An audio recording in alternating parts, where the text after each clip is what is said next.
contexto de empresas familiares. Preparar a los hijos como accionistas es el tema que nos comparte esta mañana Fernando Todd. Fernando, muy buenos días. ¿Qué tal, Juan? Buenos días al público que nos escucha. Pues sí, me pareció interesante platicar de este tema porque justamente hace unos días con un buen amigo estábamos tocando el tema de la problemática que implica la sucesión directiva justamente en las empresas familiares. Principalmente, Juan, cuando los hijos no conocen el negocio o no quieren involucrarse en él. Y hay otra problemática que hemos encontrado muy común y cada vez va a ser más recurrente aquí en la región, en donde la mayoría de los clientes que nos ha tocado atender tienen a sus hijos estudiando en el extranjero. Y tú sabes que cuando un chavo se va al extranjero a prepararse, a estudiar y a trabajar allá, difícilmente quiere ya después regresar al país, por las circunstancias que todos conocemos, ¿no? Entonces esto realmente implica una problemática importante que es necesario empezar a atender. Las empresas familiares, como hemos platicado, forman el grueso de la comunidad empresarial. Su característica principal es que tanto la propiedad como la gestión pertenece a una o a varias familias relacionadas de forma consanguínea. Entonces, una empresa familiar requiere una gestión que pueda establecer con claridad la forma en que se va a interrelacionar la familia con la empresa. Y hay que diferenciar algunas cuestiones. Primero, los ámbitos y los roles en los cuales se van a desarrollar cada uno de ellos. Esto puede ser como trabajador, como directivo, como accionista, como consejero. Separar las cuestiones patrimoniales de la empresa y del patrimonio propio de las personas, y planear la sucesión tanto patrimonial como directiva. La sucesión patrimonial es muy sencillo, entre comillas, establecer cómo se hace, ya sea a través de un testamento, de donaciones o de un fideicomiso. Pero la sucesión directiva es un poco más compleja y requiere algo más de análisis y de trabajo, ¿no? La empresa para esto requiere institucionalizarse, para potencializar sus recursos y preparar con suficiente anticipación la formación de talentos que puedan desempeñar puestos claves e implementar una estructura de gobierno que asegure su permanencia en el mercado, conservando o incluso enriqueciendo sus valores en los periodos de transición del fundador hacia los hijos o de estos a sus nietos. Al hacer esto se desactivan potenciales conflictos internos que ponen en riesgo el patrimonio, el buen nombre y la estabilidad familiar, logrando alcanzar beneficios comunes para todos los miembros familiares. Además, se pueden establecer claramente las metas de la organización, se pactan acuerdos de compensaciones derivadas de las actividades de la empresa familiar y se abre un canal de información para los socios de lo que sucede dentro de la empresa y su familia. Entonces tenemos que ser claros que no todos los hijos querrán o podrán dirigir u operar directamente las empresas. Pero esto de ninguna manera significa que no puedan administrar corporativamente las acciones que puedan recibir, ya sea por donaciones o por herencias de sus padres, pero es muy importante que los preparemos para ellos, ¿sí?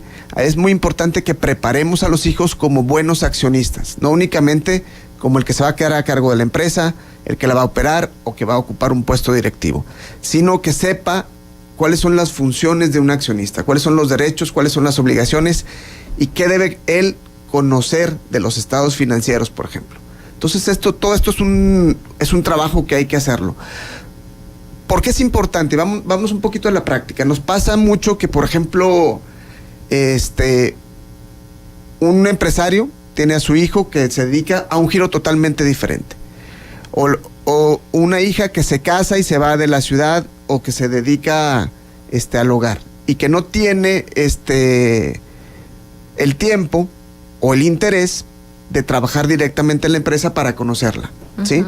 Y muchas veces esto nos cuestiona acerca de si a ese hijo o hija que no trabaja en la empresa puede recibir o no recibir acciones y ser parte del patrimonio.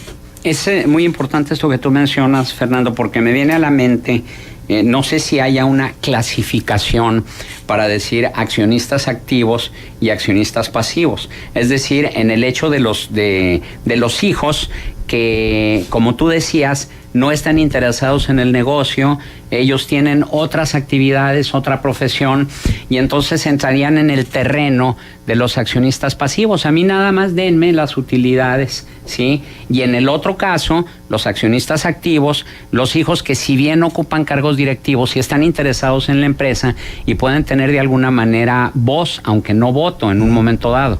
Sí, pues está excelente la pregunta.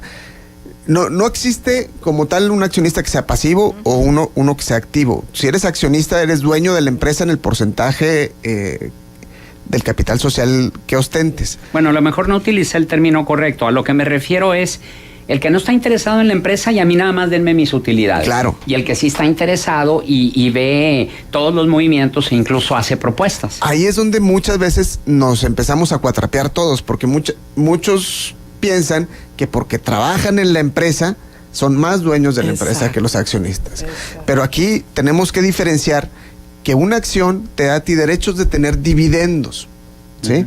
Al final del año. Independientemente si trabajas o no trabajas. Independientemente de si trabajas o no trabajas. Sí. Porque si trabajas, además, si eres accionista y trabajas, además de los dividendos tienes un sueldo. Entonces ganas doble, entonces qué padre para ti, ¿sí? Ahora. Es como aquellas acciones, ¿te acuerdas de Teléfonos de México? Sí. Que tenías. Bueno, y no hacías absolutamente nada más que tener el título de la acción. Claro. Y ya. Claro. ¿Oh?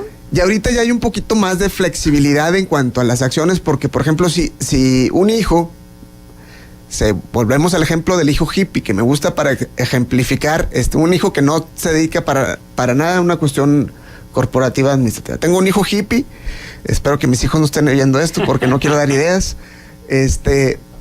Un hijo hippie que se va a Mazunte a vivir allá. Vivir la vida. Y este cuate no trabaja en la empresa, pero es accionista y no queremos que se meta a tomar decisiones porque, compadre, eres hippie y no sabemos en cuál de tus 5 sentidos vas a estar tomando decisiones. Estás estigmatizando a los hippies. De ninguna manera, son mis amigos, bueno. Todos ellos. Y entonces, el cuate que no conoce el negocio, se le pueden dar acciones que no tengan derecho a voto corporativo. Pero a ti te vamos a estar pagando tus dividendos una vez al año y con esos dividendos vives perfectamente en Mazunte un año.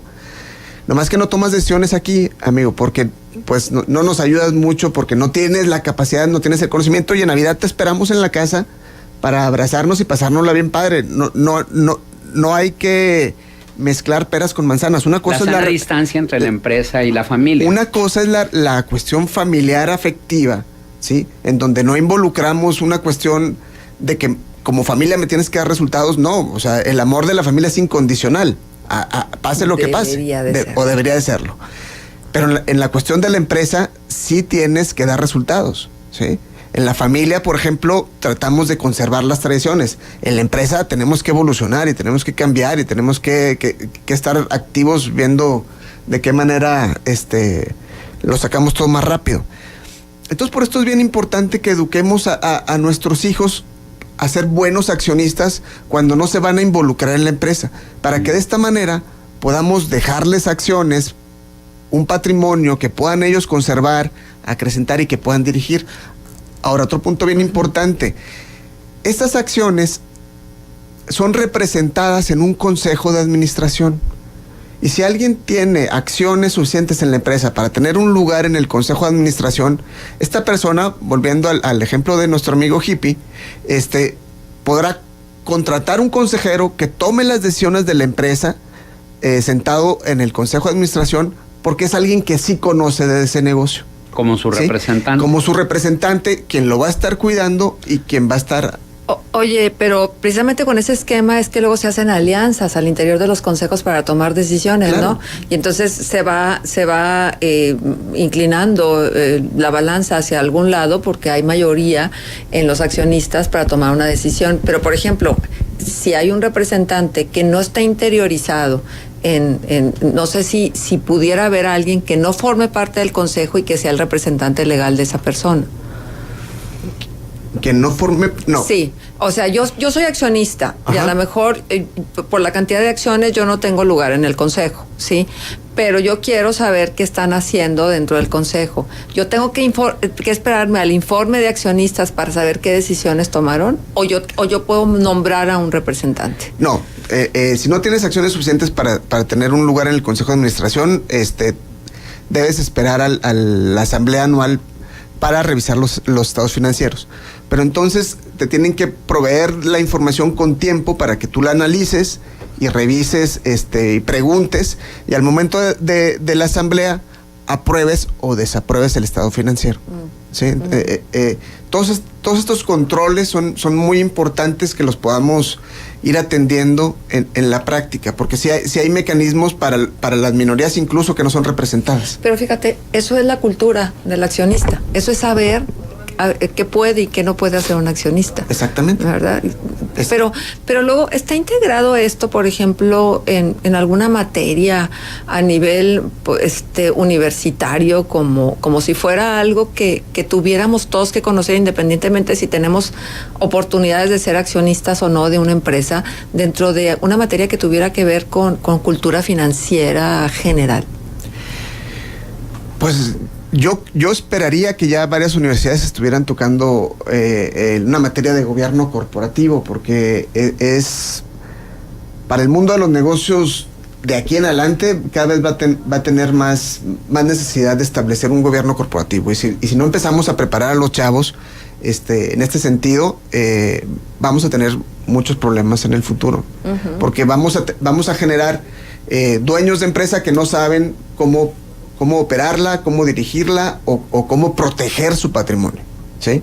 Y luego también estás a expensas de alguien falto de ética que te asesore o que te diga, y no necesariamente lo que a ti te conviene, sino lo que a él le conviene o a ella le conviene. También tenemos que, dentro de la preparación, obviamente hay que establecer parámetros de inteligencia emocional que te permita saber cuándo te están viendo la cara y cuándo puedes confiar en la persona, ¿no? Claro, por supuesto. Pues bien interesante el tema, Fernando.